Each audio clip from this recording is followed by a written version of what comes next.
बिस्मिल्लाहिर्रहमानिर्रहीम। अस्सलाम वालेकुम डियर स्टूडेंट्स। और enzyme MD CAT E CAT biology past papers को सॉल्व करेंगे बेटा सबसे पहले।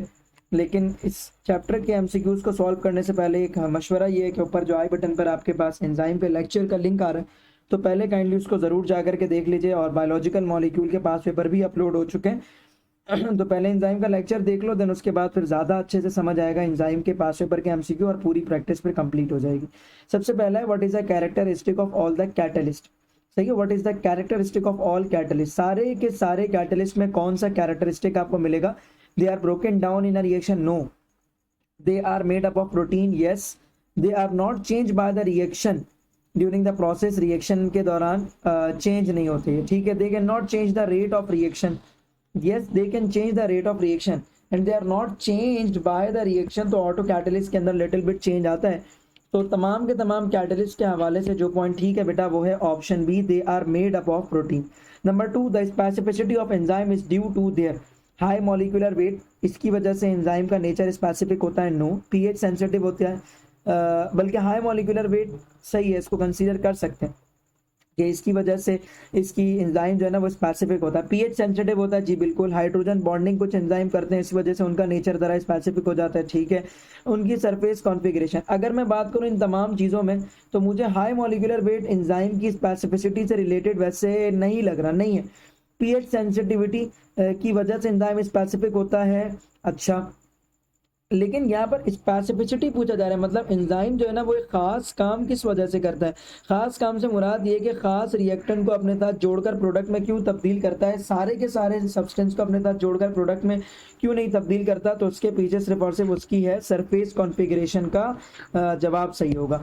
मतलब एंजाइम की जो सरफेस कॉन्फ़िगरेशन है, मतलब जो उसका एक्टिव साइट है वो फिक्स है, वहां पर आकर के उसी से रिलेटेड कोई सब्सटेंस जो है वो लगेगा तो वही प्रोडक्ट में चेंज होगा, वरना अदरवाइज चेंज नहीं होगा। नेक्स्ट है, if the temperature is reduce to near or below freezing point enzyme become. जब टेम्परेचर हाई करते हैं तो दो चीजें हैं बेटा। टेम्परेचर को अगर बहुत ज्यादा बढ़ा दिया जाए या टेम्परेचर को बहुत ज्यादा लो कर दिया जाए।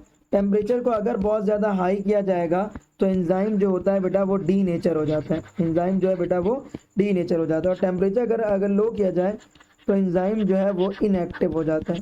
तो यहाँ पर जो बात की जा रही है वो है एंजाइम का टेम्परेचर रेड्यूस, इतना रेड्यूस के तकरीबन उसके फ्रीजिंग पॉइंट तक पहुंचा देंगे तो एंजाइम क्या हो जाएगा, becomes D nature.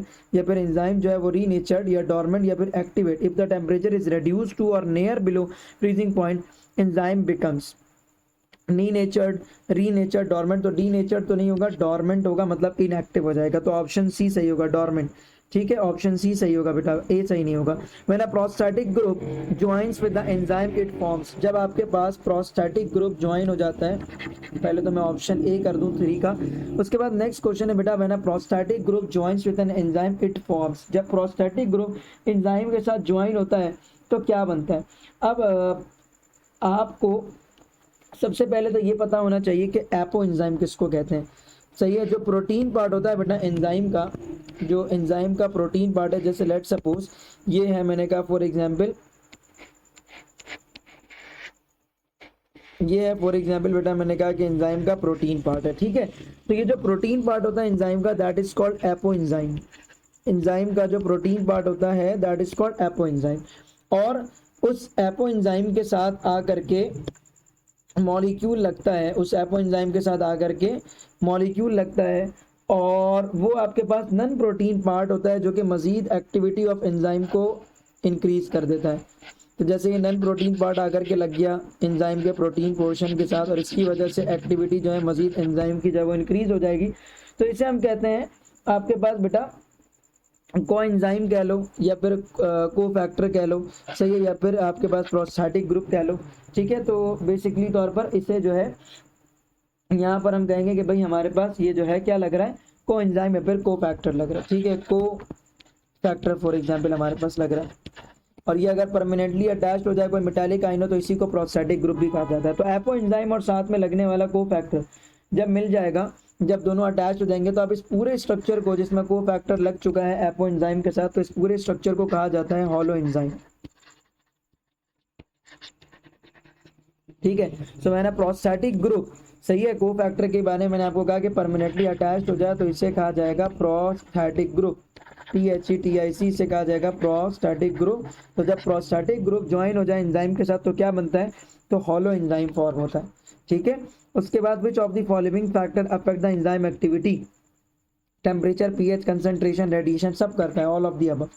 An enzyme increases the speed of reaction by adding activation energy requirement, by lowering the activation energy requirement, by decreasing the concentration of product, by increasing the concentration of dash।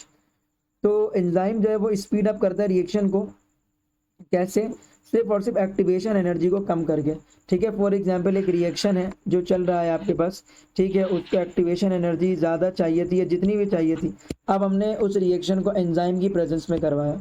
जब वही reaction enzyme की presence में होगा तो अब क्या होगा, आपके पास उसको एक ऑल्टरनेट रूट मिल जाएगा रिएक्शन के लिए। तो पहले एक्टिवेशन एनर्जी आपके पास ज़्यादा चाहिए थी, पहले एक्टिवेशन एनर्जी ज़्यादा चाहिए थी, अब एक्टिवेशन एनर्जी कम चाहिए, अब एक्टिवेशन एनर्जी कम चाहिए।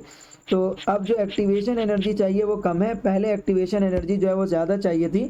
तो क्या किया गया, bye lowering the activation energy requirement, और इस तरीके से रिएक्शन को जल्दी करा दिया गया, स्पीड अप कर दिया गया। नेक्स्ट है आपके पास, नेक्स्ट क्वेश्चन है,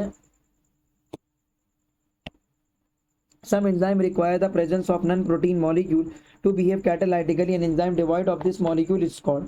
मतलब एक नॉन प्रोटीन पार्ट एंजाइम के साथ अटैच हो जाता है, और जब तक नॉन प्रोटीन पार्ट अटैच नहीं होता तो वी ऑल नो, अभी हम ऊपर पढ़ कर गए हैं कि उसे हम क्या बोलते हैं, एपो एंजाइम कहते हैं। नेक्स्ट देखिएगा, the following statements are about enzyme, they are globular protein, ठीक है बिल्कुल, they can be inhibited by competitive inhibitor, ठीक है, they are form in smooth endoplasmic reticulum, अच्छा, उसके बाद they are only found attach to the plasma membrane in the cell, ये plasma membrane in the cell के साथ सिर्फ और सिर्फ अटैच नहीं होता, और भी जगह पर पाया जाता है। तो मुझे 1 तो लग ही रहा है, तो 1 के लिहाज से ऑप्शन ए और डी सही है और सी भी सही है। अब उसके बाद they are only found attach to the plasma membrane, ये नहीं हो सकता, तो 4 तो हो ही नहीं सकता, तो ऑप्शन ए गया। अब ऑप्शन डी भी गया, अब बचा option C 1 and 2, they can be inhibited by competitive inhibitor, so they are globular protein. और स्मूथ एंडोप्लाज्मिक रेटिकुलम नहीं, रफ एंडोप्लाज्मिक रेटिकुलम बनाता है। स्मूथ को इसलिए नहीं टिक कर रहे क्योंकि स्मूथ तो प्रोटीन बनाता ही नहीं है, रफ एंडोप्लाज्मिक रेटिकुलम बनाता है। रफ के ऊपर होता है बेटा अटैच्ड, वी ऑल नो कि राइबोसोम उसके ऊपर अटैच्ड होता है, और राइबोसोम का क्या काम होता है, राइबोसोम का काम होता है बेटा प्रोटीन सिंथेसाइज करना, और फिर ये प्रोटीन कन्वर्ट हो जाती है किसके अंदर, ये प्रोटीन कन्वर्ट हो जाती है एंजाइम के अंदर। तो इसीलिए हम कहेंगे कि हमारे पास ऑप्शन नंबर 1 सही है और ऑप्शन नंबर 2 सही है, that is the option C is correct. ठीक है, उसके बाद next, which of the following is not an enzyme, polymerase है, हाइड्रोसीरेज है, आइसोमेरेज है, एंजाइमेटेज होता है, एंजाइमेट क्या होता है भाई, एंजाइमेट एंजाइम नहीं है। मैंने prosthetic group joins with an enzyme, क्या बन जाएगा, जब आपके पास प्रोस्थेटिक ग्रुप एंजाइम के साथ जुड़ जाएगा तो पूरे स्ट्रक्चर को अभी हम ऊपर पढ़ के आए, हॉलो एंजाइम कहते हैं। Next, the location of an enzyme where a substrate bind it is called, कहाँ पर जुड़ता है भाई, सबस्ट्रेट के एक्टिव साइट पर जाकर के एंजाइम के जुड़ता है, तो एक्टिव साइट पर जाकर के जो आपके पास एंजाइम है उसमें सबस्ट्रेट जो है वो जुड़ जाता है। The function of enzyme is to cause chemical reaction that would not otherwise takes place, अच्छा, change the rate of chemical reaction, जी, change the direction of reaction, अच्छा, raise the activation energy, नहीं, activation energy को raise नहीं करता। function of enzyme क्या है, causes the chemical reaction that would not otherwise takes place, cause chemical reaction, ये उन रिएक्शन को कराता है that would not otherwise takes place, जो कि इसके बगैर नहीं हो सकते। changes the rate of chemical reaction, ज़्यादा बेस्ट चूजेबल आंसर है option number B, it changes the rate of reaction, बढ़ा देता है, रेट ऑफ रिएक्शन को कम कर देता है, पॉजिटिव और नेगेटिव कैटलिस्ट पर डिपेंड करता है, एंजाइम पर डिपेंड करता है। ठीक है, वैसे तो एक्टिवेशन एनर्जी को कम करके रेट ऑफ रिएक्शन को बढ़ा देता है। The diagram shows the metabolic pathway, सबसे पहले आपके पास एक रिएक्टेंट है, वो एंजाइम 1 की मदद से कन्वर्ट हो रहा है सब्सटेंस एक्स में, फिर एंजाइम 2 सब्सटेंस एक्स को कन्वर्ट कर रहा है सब्सटेंस वाई में, फिर एंजाइम 3 उस सब्सटेंस वाई को कन्वर्ट कर रहा है एंड प्रोडक्ट में। कहते हैं what would the effect of adding a small amount of non-competitive inhibitor of enzyme 2, enzyme number 2 के लिए मैं बाहर से नॉन कॉम्पिटिटिव इनहिबिटर ऐड करता हूँ। तो एंजाइम की बॉडी में होता है, एक होता है एक्टिव साइड, एक होता है एलोस्टेरिक साइड, सही है। तो नॉन कॉम्पिटिटिव इनहिबिटर का मतलब होता है कि वो इनहिबिटर जो कि एलोस्टेरिक साइड पर आकर जुड़ गया। फॉर एग्जांपल हमने नॉन कॉम्पिटिटिव इनहिबिटर डाला, वो एलोस्टेरिक साइड पर आकर जुड़ गया। अब होगा क्या, अब इसकी वजह से एंजाइम हो जाता है थोड़ा सा डी नेचर, सही है, एंजाइम थोड़ा सा क्या हो जाता है, डीनेचर हो जाता है, तो enzyme too would be partially denature, तो ऑप्शन ए सही है। मतलब इसका जो एक्टिव साइट है उसकी शेप खराब हो जाती है और जो नॉर्मल सबस्ट्रेट है वो इसके साथ नहीं जुड़ सकता, और ये टेम्पररी अटैच्ड होता है। जैसे ही ये वापस हट जाएगा तो इसकी जो शेप थी वो दोबारा से क्या हो जाएगी बेटा, अपने आप को एक्टिव साइट जो है वो रिस्टोर कर लेगा। सही है, तो थोड़े से देर के लिए डीनेचर्ड कर लेगा। Hollow enzyme consist of, hollow enzyme किस पर कंसिस्ट होता है, एपो एंजाइम्स एंड को एंजाइम, या जिसको आप को फैक्टर भी कह सकते हैं। तो एपो एंजाइम एंड को एंजाइम कह लीजिए। को एंजाइम मतलब जो प्रोटीन के अलावा नॉन प्रोटीन पार्ट जुड़ता है उसको कहते हैं। मेटालिक आयन वगैरह तो को फैक्टर परमानेंटली जुड़ जाए तो उसको आप प्रोस्टैटिक ग्रुप कहते हैं। तो apoenzyme and coenzyme, तो ऑप्शन ई सही है बेटा, ठीक है। Hydrogen peroxide is highly toxic substance in the liver, it is broken down to the hydrogen and oxygen by an enzyme. Amylase mouth में काम करता है और इससे रिलेटेड है नहीं। ट्रांसफरेज ट्रांसफरेंस का काम करता है। कैटलेज ब्रेक डाउन करता है। लाइपेज लिपिड्स के ऊपर काम करता है। ट्रिप्सिन ये भी नहीं है, तो कैटलेज सही है। जो आपके पास H2O2 है उसको ब्रेक डाउन किया जाएगा, H2O2 लीवर में माउथ में कन्वर्ट किया जाएगा हाइड्रोजन और ऑक्सीजन H2O2 में, तो ये काम होता है कैटलिस्ट का। उसके बाद the biological catalyst are called, biological catalyst कौन होते हैं, सो कोई भी नहीं सिवाय एंजाइम के। उसके बाद next question, which of the following statement about the enzyme kinetic is false, an increase in a substrate concentration leads to the proportional increase in the rate of reaction, ठीक है। most enzyme operating in a human body work best at optimum temperature, सही है 37 degree centigrade. an enzyme is generally inactivated rapidly by exposure to the ultraviolet light, अच्छा ठीक है। competitive inhibitor reduces the productivity of enzyme by blocking the substrate from entering active site, कहते हैं कि competitive inhibitor reduce करेगा productivity of enzyme को by blocking the substrate from entering active site, ये भी ठीक है।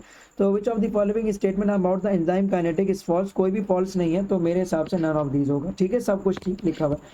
तो उसके बाद नेक्स्ट है in the acetyl coenzyme A, acetyl coenzyme A, the coenzyme A a sulphur containing compound, कहते हैं कि एसिटाइल कोएंजाइम जो आपके पास एसिटाइल को ए जिसको आप कहते हो, ये जो कोएंजाइम ए है, मतलब जो कोएंजाइम है the coenzyme A a sulphur containing compound, sulphur containing compound इसकी सिंथेसिस के दौरान कहाँ से ड्राइव होता है, तो बेटा विटामिन बी से ड्राइव होता है, यू मस्ट रिमेंबर, ठीक है। ये हायर क्लासेस की बुक्स में मेंशन है। A dash is mostly a non protein chemical compound that is required for the protein biological activity, उसे क्या बोलते हैं, नॉन प्रोटीन पार्ट जो एंजाइम के साथ लगता है वो होता है आपके पास को फैक्टर।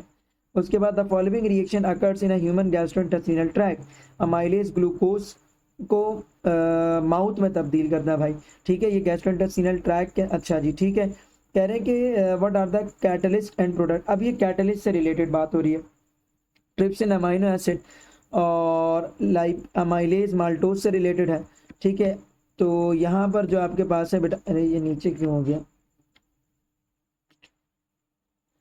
यहाँ पर जो है ना बेटा अमाइलेज आपके पास जो है वो अमाइलोज को कन्वर्ट करता है शुगर माल्टोज के अंदर, तो अमाइलेज ग्लूकोज जो है इसका प्रोडक्ट नहीं होता। ट्रिप्सिन जो आपके पास है ये भी अमाइनो एसिड में उसको ब्रेक डाउन नहीं करता। कहते हैं कि the following reaction occurs in human gastrointestinal tract, what are the catalyst and the product, what are the catalyst and the product, basically यहाँ पर एक रिएक्शन लिखना चाहिए था इनको, फॉलोइंग रिएक्शन है ना, तो यहाँ पर एक रिएक्शन होना चाहिए था, जो रिएक्शन यहाँ पर मिसिंग है। अगर वो रिएक्शन यहाँ पर हो तो फिर हम इजीली और मजीद बता सकते हैं, अपने डिस्कशन को बढ़ा सकते हैं आगे, लेकिन चूंकि वो रिएक्शन यहाँ पर मेंशन नहीं है इसीलिए हम इस क्वेश्चन को डिस्कस नहीं कर रहे, ठीक है।